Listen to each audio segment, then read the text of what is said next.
트럼프 대통령이 영국과의 관세 협상을 타결해 한국과 일본을 포함하는 각국과의 협상 타결이 줄을 잇고 트럼프 관세 정책도 보다 명확하게 조정될 것으로 보입니다.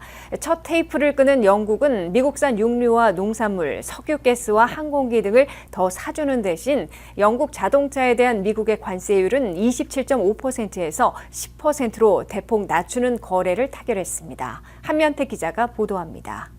거래 기술 저자인 도널드 트럼프 대통령이 맹방인 영국과 첫 번째 관세 협상을 타결짓고 수십 개 국가들과의 관세 무역 협상들을 줄줄이 타결지을 태세를 보이고 있습니다.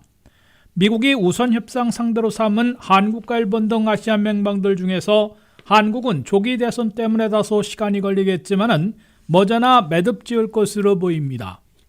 도널드 트럼프 대통령은 백악관 오벌 오피스에서 전통적인 맹방 미국과 영국 두 나라에 모두 이익이 되는 위대한 거래라고 강조했습니다. The final details are being written up in the coming weeks. We'll have it all very conclusive, but the actual deal is a very conclusive one. We think just about everything's been approved.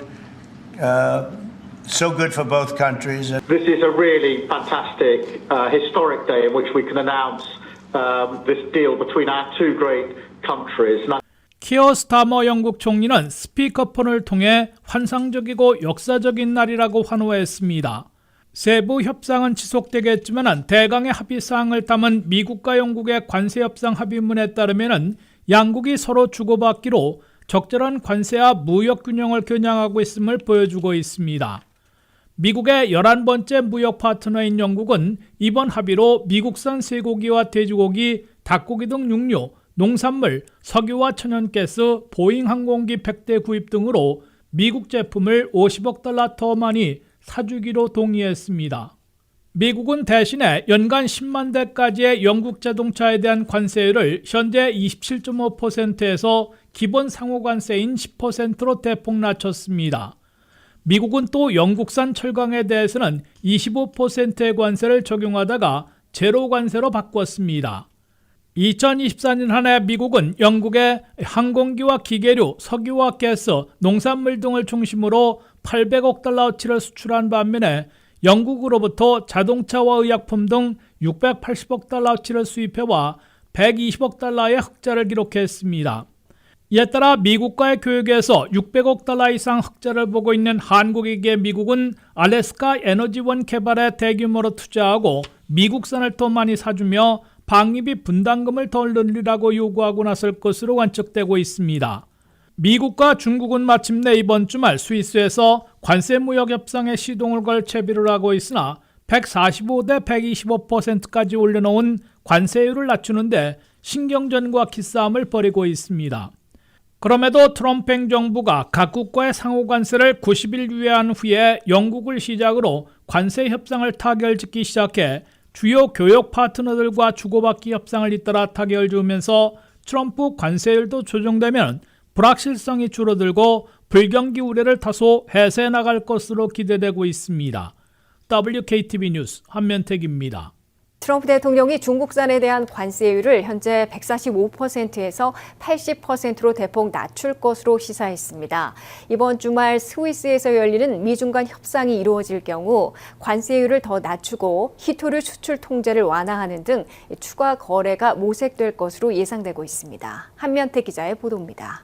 벼랑 끝 치킨 게임에서 좀처럼 먼저 핸들을 꺾지 않으려는 미국과 중국이 자존심 싸움을 지속할 것인지 타협을 시작할 것인지 중대 기로에 서고 있습니다. 미중 간 제네바 첫 협상을 앞두고 도널드 트럼프 대통령은 중국산에 대한 관세율을 현재 145%에서 80%로 대폭 낮출 것임을 시사했습니다. 트럼프 대통령은 SNS에 80%의 관세율이 적절한 것으로 보인다면서 스콧 베센트에 달려있다고 썼습니다. 이는 스콧 베센트 재무장관이 이번 주말 스위스 제네바에서 허리펑 중국 경제부총리와 첫 미중 고위급 관세 협상을 시작하는 데 맞춰 80%로 인하할 수 있음을 시사한 것으로 해석됩니다. 그러나 80%의 관세도 사실상 교역을 막을 만한 고관세이므로 미중 양국이 제네바 회담을 시작으로 주고받기에 들어가면 관세율도 더 낮추고 중국의 맞보복 조치도 완화시킬 것으로 예상되고 있습니다. 이미 미국은 중국산 관세율을 50% 내지 65% 사이로 더 낮추는 대신에 중국은 히토류 수출 통제를 푸는 거래부터 협상을 진전시켜 나갈 것이라는 관측도 나와 있습니다. 트럼프 행정부가 145%를 부과하는 중국산 수입품을 실은 첫 선박 컨테이너들이 9일 미국에 도착했으나 벌써 미국행 중국산 선적은 대폭 급감하고 있습니다. 중국산의 미국행 선적은 4월 한 달간 전년보다 29%나 급감한 것으로 블룸버그 통신이 보도했습니다. 예약 컨테이너들은 35 내지 40%나 급감해 앞으로 수주 후에는 미국 내 매장들의 선반에서 중국산이 사라져 텅 비게 될 것으로 경고되고 있습니다. 미국의 수출입 회사들은 관세율이 50%를 넘으면 교역을 중단할 수밖에 없는 수준이라고 지적하고 있습니다. 25%만 부과되더라도 절반 이상은 소비자들에게 넘겨야 생존이 가능하지만 판매 급감을 감내해야 합니다. 10%의 보통 관세만 부과되면 가격 인상 없이 회사들이 수용할 수준이라고 밝히고 있습니다. 만약 고관세가 지속된다면 미국 내 수입 회사들은 중국 이외의 대체 수입선을 찾기 어려워 공급난에 빠지고 결국 대규모 파산과 종업원 해고 사태에 직면하게 될 것으로 우려하고 있습니다. WKTV 뉴스 한면택입니다. 미국 내 중소업체 CEO들이 불법 이민 단속과 관세 부과 여파로 상당한 타격을 받게 될 것으로 우려하고 있다고 CNBC 설문조사 결과 나타났습니다. 350곳의 중소업체 업주들 가운데 58%는 인력 부족과 구인난을 겪을 것으로 우려했고 CEO 4,000명 가운데 3분의 2는 관세로 가격을 올릴 수밖에 없다고 답했습니다. 미국 내 중소업체들을 중심으로 트럼프 행정부의 불법 이민 단속과 관세 부과로 타격을 입게 됐다며 우려를 표시하고 있는 것으로 나타났습니다. 평균 1,000명의 종업원을 두고 있는 업체 350곳의 CEO들을 상대로 설문조사한 결과 70%가 트럼프 행정부의 불법 체류자 체포 추방 작전 등 이민 정책에 타격을 받고 있다고 답했습니다. 특히 그중에서 사업주 58%는 앞으로 12개월 동안 자신들의 사업체에서 인력 부족, 구인난을 겪을 것으로 우려하고 있다고 뉴스위크가 보도했습니다.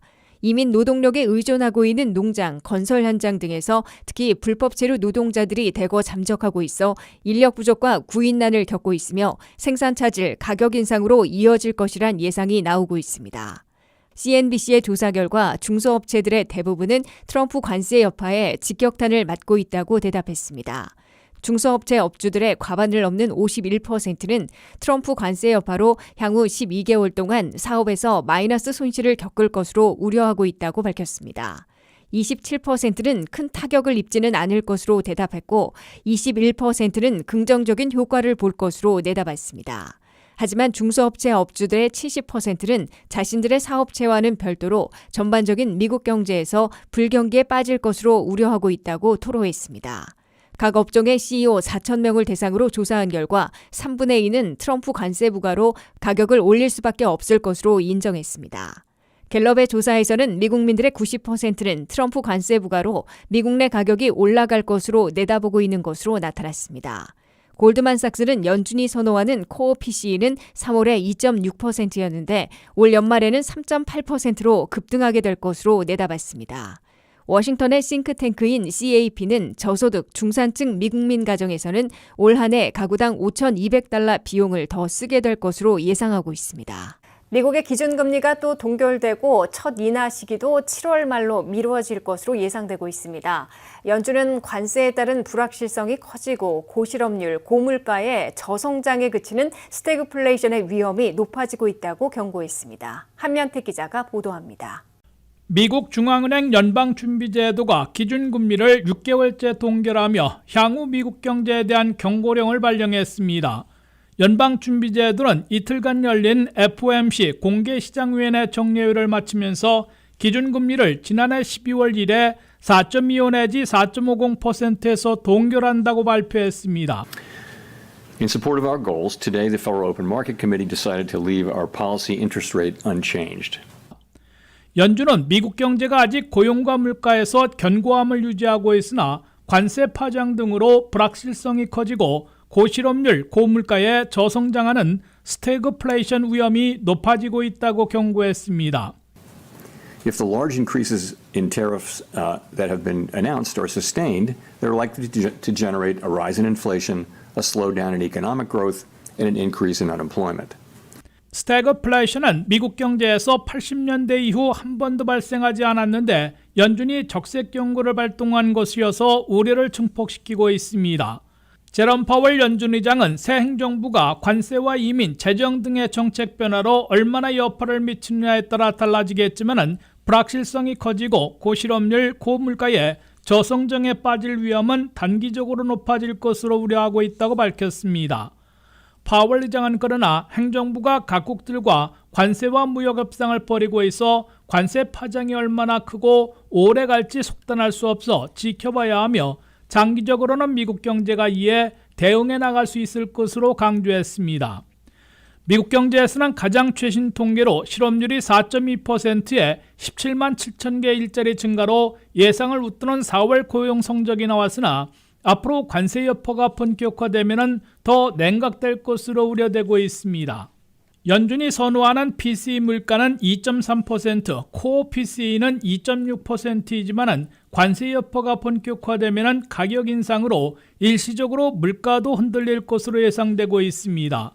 반면 미국 경제 1분기 성장률이 마이너스 0.3%로 3년 만에 처음으로 역성장을 기록했다가 2분기에는 다시 플러스 성장으로 개선될 것으로 예상되고 있으나 불경기 문턱을 넘나들 위험도 있는 것으로 경고되고 있습니다. 연방준비제도의 이 같은 진단과 경고로 기준금리 인하가 미뤄질 것으로 다수의 경제분석가들은 내다보고 있습니다. 당초 6월 18일에는 올해 첫 기준금리를 0.25포인트 인하할 것으로 예상해 오다가 이제는 빨라야 7월 30일에나 가능할 것으로 늦추고 있습니다. CME 그룹의 투자자들은 6월 18일 회의에서 기준금리를 동결할 가능성이 71.6%나 되는 반면에 인하할 가능성은 27.8%에 그치는 것으로 수정했습니다. 7월 30일 회의에서나 기준금리를 0.25포인트 내려 4 내지 4.25%로 추정할 가능성이 55%로 동결 가능성 27%보다 높은 것으로 투자자들은 내다보고 있습니다. 연준은 아직도 올 한해 0.25포인트씩 2번 기준금리를 내릴 수 있을 것으로 예고해놓고 있습니다. WKTV 뉴스 한면택입니다. 리얼 아이디 제도가 7일부터 20년 만에 시행에 돌입해 18세 이상 성인들은 국내선 여객기 탑승 때와 연방건물 출입 시에 반드시 제시하도록 의무화됐습니다. 다만 리얼 아이디를 아직 갖고 있지 않은 성인들은 여권, 여권카드, 영주권카드, 외국 여권으로 국내선을 탑승할 수 있으며 그것도 없으면 2차 검색에서 전산망으로 신분을 확인받아야 합니다. 20년이나 연기되어 온 리얼 아이디 제도가 마침내 7일부터 전면 가동에 들어갔습니다.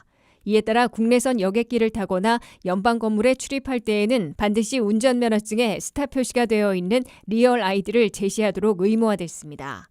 다만 리얼 아이디가 없어도 국내선 여객기 탑승이나 연방 건물 출입을 할 수 있는 대체 신분증이 있다고 TSA 연방항공안전청은 밝혔습니다.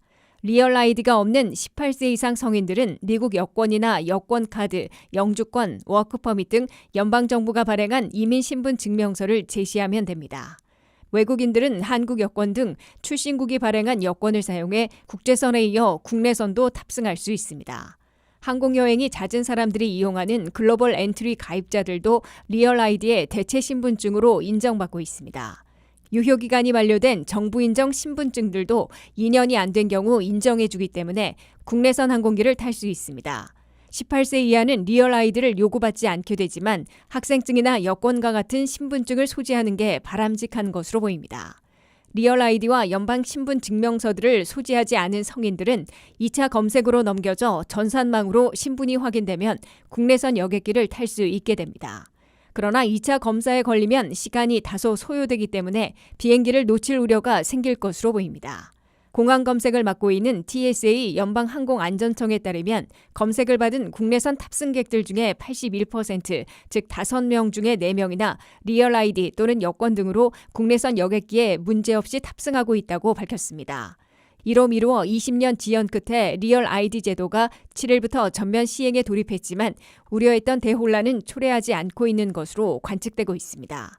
리얼 아이디는 각 주별로 DMV 차량운전국에서 기존 운전면허증의 대체를 신청해 받을 수 있습니다. 미 국방부는 군 최고 계급인 대장들의 20%를 감축하고 전체 장성들의 10%를 줄이는 군 구조 개편에 돌입했습니다. 트럼프 대통령이 취임 첫 주간에 합참의장과 해군 참모총장을 경질한 데 이어 피트 헥세스 국방장관이 군 장성들의 대폭 감축에 나섰습니다. 한면태 기자가 보도합니다. 세계 최강 미군에 대한 대대적인 구조 개편 작업이 본격화되고 있습니다. 피트 헥세스 국방장관은 미군 대장들의 20%와 전체 미군 장성들의 10%를 줄이는 작업에 돌입했습니다. 헥세스 국방장관은 미군 지휘부 가운데 불필요하거나 축소할 미군 지휘부의 직책들을 파악한 후에 미군 장성들의 숫자까지 줄이는 군 구조 개편에 착수하도록 지시했습니다. 헥세스 국방장관은 장군들은 적게 병사들은 많게 개편해 어떤 도전에도 가장 강력히 대응할 수 있도록 효율적이고도 세계 최강의 전투력을 갖춘 미군으로 만들 것이라고 강조했습니다. Less generals, more GIs. The result of Phase 1 is a minimum of 20% reduction of 4-star and flag officers for active duty elements. Phase 2 will produce a minimum of an additional 10% reduction of overall general and flag officers throughout the DoD. 이번 장성 감축으로 미군 원스타에서 4스타까지 100명은 줄이게 될 것으로 예고되고 있습니다. 1단계로 미군 대장들과 제독들인 사성 장군의 숫자를 20% 줄이기로 했습니다.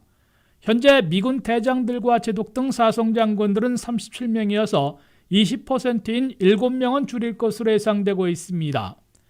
현재 최고 계급인 사성 장군들은 육군 11명, 해군 8명, 해병대 3명, 공군 12명, 우주군 3명 등 37명으로 나타났으며 후임이 아직 지명되지 않은 해군 참모총장 등 사성 장군 5명은 공석 중입니다. 삼성 장군 중장들은 미군 전체에서 150여 명이고 투스타 소장들을 300여 명, 원스타인 준장들은 600여 명을 비롯해 미군 장성 전체는 900명에 달하고 있습니다. 가장 축소될 가능성이 높은 사성 장군 직책들은 트럼프 일기 때에 신설됐던 미육군 미래군 사령부와 우주군 사령부 등이 꼽히고 있습니다. 미육군 미래군 사령부는 미육군 훈련교리 사령부 산하로 들어가며 사성 장군에서 삼성 장군으로 한 계급 낮추게 될 것으로 거론되고 있습니다. 우주군 사령부에서도 대장 3명 중에 1명을 줄이게 될 것으로 고려되고 있습니다. 2단계로는 전체 900여 명의 미군 장성들 가운데 10%인 90여 명을 줄이게 될 것으로 예고되고 있습니다. 대대적인 미군 장성 감축과 군 구조 개편에 앞서 트럼프 대통령은 취임 첫 주에 합참의장과 미 해군 참모총장 등 최고 지도부를 경질하는 숙군 작업을 시작한 바 있습니다. 공군 대장이던 찰스 브라운 합참의장을 경질하고 일시 퇴역했던 댄 케인 공군 중장을 기용해 상원 인준까지 받았습니다. 최초의 여성 해군 참모총장이었던 리사 프란체티 제독도 경질했고 최근에는 공군 대장인 티모시 휴 국가안보국 NSA 국장을 교체했습니다. WKTV 뉴스 한면택입니다. 미 국세청에서 2만 명 이상 퇴직시키며 세무감사관을 31% 감원해 부유층과 대기업에 대한 세무감사가 거의 사라지고 있는 것으로 나타났다고 CBS 뉴스가 보도했습니다.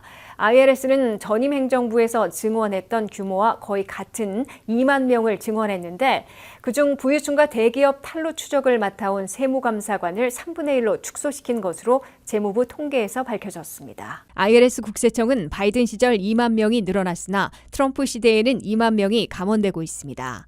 IRS 국세청의 전체 인원 10만 명 가운데 40%인 4만 명을 감원할 것으로 예고하고 있습니다. IRS의 무더기 감원은 물러난 일론 머스크가 이끌었던 도우지의 핵심 타겟이었으며 이제는 그 방침에 따라 감원이 시행되고 있습니다. 현재까지 2만 명 이상이 해고됐거나 조기 퇴직을 수락했고 앞으로도 2만 명은 더 감원될 것으로 예상되고 있습니다.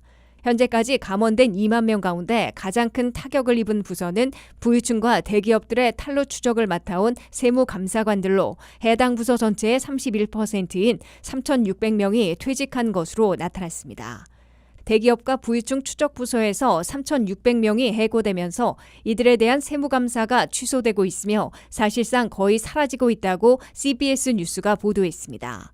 대기업들과 부유층들에 대한 추적이 취소되면 이들로부터 추가 세금을 징수하지 못하게 된다는 겁니다. 2024년 회계연도 한 해 동안 IRS는 대기업과 부유층 1,600명으로부터 내지 않고 있는 세금을 11억 달러 징수한 바 있습니다. 이는 전년에 3,800만 달러에서 급증한 것입니다. 세무감사관들의 감원으로 부유층과 대기업들로부터 탈루를 추적해 징수하는 추가 세입이 향후 10년간 3,230억 달러에 달할 것으로 예일대 버짓랩은 추산하고 있습니다. IRS 국세청은 어느 당 출신 대통령이 취임하느냐에 따라 180도 상반된 운명을 맞고 있습니다. 공화당 출신 대통령은 작은 정부를 구현하며 자율경제를 주창하기 때문에 IRS 폐지론까지 내걸고 있습니다. 반면 민주당 출신 대통령은 IRS를 증강시켜 대기업과 부유층에 대한 탈루 추적을 강화해 추가 세입을 늘린다는 입장입니다.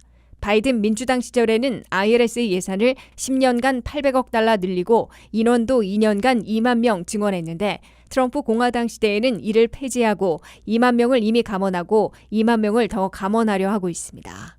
팬데믹 이래 중지됐던 학자 융자금 상환 불능자들과 장기 연체자들에 대한 연방정부의 강제 징수가 5월 5일부터 시작됐습니다. 상환 불능에 빠진 530만 명이 우선 대상으로 꼽히고 장기 연체하고 있는 400만 명 이상도 순차적으로 디폴트될 가능성이 크기 때문에 앞으로 강제 징수 대상은 1,000만 명에 달할 것이란 예고가 나오고 있습니다. 팬데믹 이래 중지됐던 학자 융자금 상환 불능자들과 장기 연체자들에 대한 연방정부의 강제 징수가 5월 5일부터 돌입했습니다.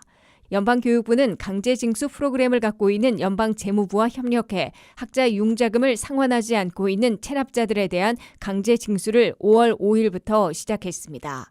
강제 징수 대상은 현재 디폴트, 즉 상환 불능에 빠진 530만 명이 우선 대상으로 꼽히고 있습니다. 또한 90일부터 180일 사이에 장기 연체하고 있는 400만 명 이상도 순차적으로 디폴트되기 때문에 강제 징수 대상에 편입됩니다. 그럴 경우 앞으로 수개월 후에는 강제 징수 대상은 1,000만 명에 달할 것으로 예고되고 있습니다. 강제 징수권을 가진 연방재무부는 상환 불능자들을 추적해 세금 환급 등 정부에서 받을 수 있는 혜택부터 지급을 보류시키고 돈을 벌고 있을 경우 임금을 압류하게 된다고 밝혔습니다. 컬렉션에 넘겨지면 자동적으로 신용점수의 폭락 사태에 빠지게 됩니다. 300점에서 850점 사이에서 매겨지는 크레딧 스코어 신용점수는 컬렉션에 넘겨진 악성 기록과 장기 연체 기록만으로 신용점수가 129점에서 171점 폭락하는 것으로 나타났습니다. 신용사회 미국에서는 신용점수가 폭락하면 주택모기지, 자동차 할부 금융, 신용카드 개설 등이 극히 어려워지고 매우 높은 이자를 물게 됩니다. 미국 대학생들은 현재 4,270만 명이 학자 융자금으로 1조 6,400억 달러를 대출받고 있습니다. 그중에 대학을 졸업하고 매달 상환하고 있는 대졸자들은 전체의 38%인 1,870만 명이 있습니다. 대졸자의 월 상환은 팬데믹 기간 내내 장기간 동결됐다가 바이든 시절인 지난해 10월 1일부터 종료돼 상환이 재개됐습니다.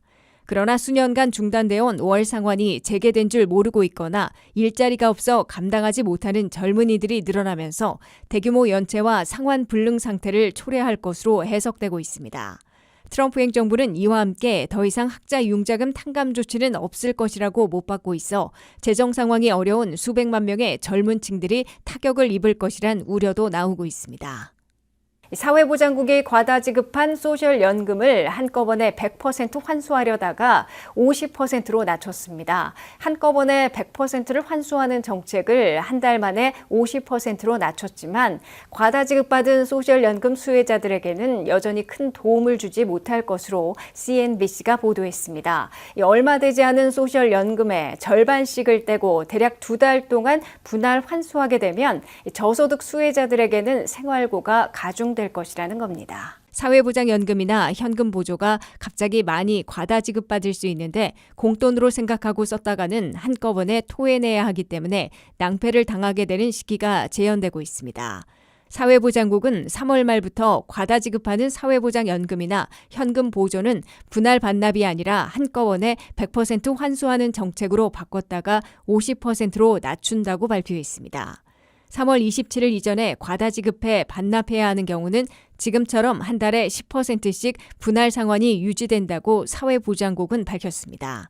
사회보장국은 과다 지급분을 환수하기 위해 소셜연금에서 100%가 아니라 50% 환수 금액을 다 채울 때까지 보류하게 된다고 설명했습니다. 예를 들어 환수금이 $5,000이고 월 사회보장연금이 $2,000인 경우 매달 연금에서 보류할 수 있는 금액은 연금의 50%인 $1,000까지이며 다음 달에 또 $1,000를 환수하게 됩니다. 한꺼번에 100%를 환수하는 정책을 한 달 만에 50%로 낮췄으나 소셜연금 수혜자들에게는 큰 도움이 되지는 않을 것으로 CNBC가 지적했습니다. 얼마 되지 않은 소셜연금에서 절반을 떼고 대략 2달 동안 분할 환수하게 되면 저소득 수혜자들에게는 생활고를 벗어나지 못할 것으로 CNBC는 밝혔습니다. 바이든 행정부에선 매달 10%까지만 징수토록 해서 10번에 걸쳐 분할 납부할 수 있었으나 트럼프 행정부 들어서는 3월 27일부터 100% 환수로 바뀌었고 5월 들어서는 50%로 변경한 것입니다. 다만 빈곤층들이 받는 현금 보조에서 과다 지급받은 부분은 기존과 같이 매달 10%씩 떼도록 유지했습니다. 이에 따라 생각보다 많이 입금된 소셜연금이나 현금 보조가 있을 경우 잘못 계산된 과다 지급으로 머지않아 환수한다는 통지를 받을 것으로 생각하고 공돈으로 간주해 쓰지는 말아야 한다고 전문가들은 권고하고 있습니다. 사회보장연금이나 현금 보조로 살아가는 사람들은 대부분 저소득층 또는 빈곤층인데 어느 날 갑자기 보너스처럼 지급된 연금이나 현금 보조를 무턱대고 썼다가 수만 달러를 한꺼번에 되갚아야 하는 고통을 당하게 됩니다. 사회보장국의 계산 잘못으로 과다 지급하고서는 재산정 결과 과다 지급분을 환수한다고 통보하고 한 해 100만 명 안팎에게 당혹감을 안겨주고 있습니다. 2022년도에 과다 지급받았다가 반납을 통보받은 미국민들은 102만 8,400여 명이었고 2023년도에는 98만 7천 명으로 나타났습니다.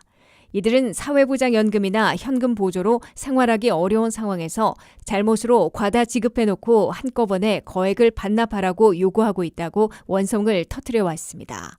뇌성마비로 현금 보조를 받아온 한 30대 남성은 20년간 과다 지급됐다며 $4,900를 반납하도록 통보받았습니다. 시카고의 한 노부부는 $52,000, 70대의 한 은퇴자는 $72,000를 한꺼번에 반납하라는 통보를 받고 파산 신청을 고려할 정도였다고 토로했습니다. 트럼프 행정부가 저소득 시니어들에게 더 건강하고 신선한 식품들을 제공하면서 비용은 절감되는 새로운 방식의 식료품 지원을 제안했습니다.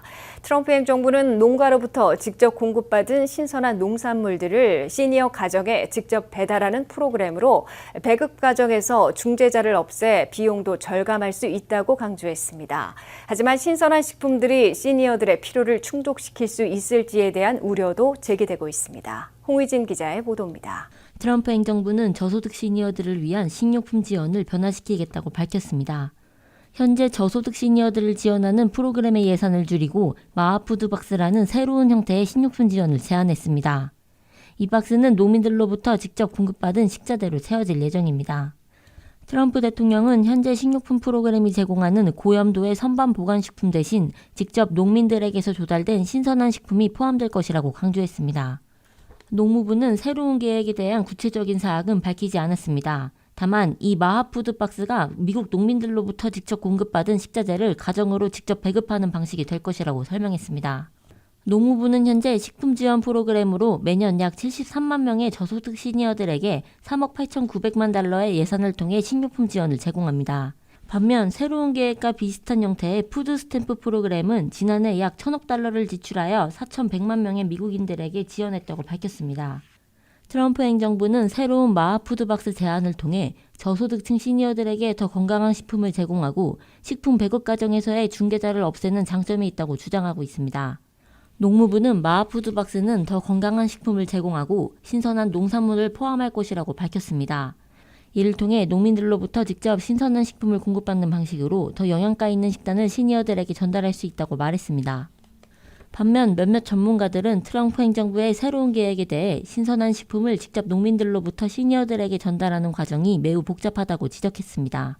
시니어들에게 신선한 농산물만을 제공하는 것이 실질적인 도움이 될지 의문이라고 말했습니다. 특히 시니어들은 선반에 오랫동안 보관할 수 있는 식품을 더 필요로 하기 때문에 신선한 식품이 반드시 그들의 필요를 충족시킬 수 있을지에 대한 논란이 일고 있습니다. 현재 식품 제공 프로그램을 담당하고 있는 담당자는 시니어들이 우리에게 의존하고 있다며 현재 식품 제공 프로그램이 효과적으로 기능하고 있다는 점을 강조했습니다.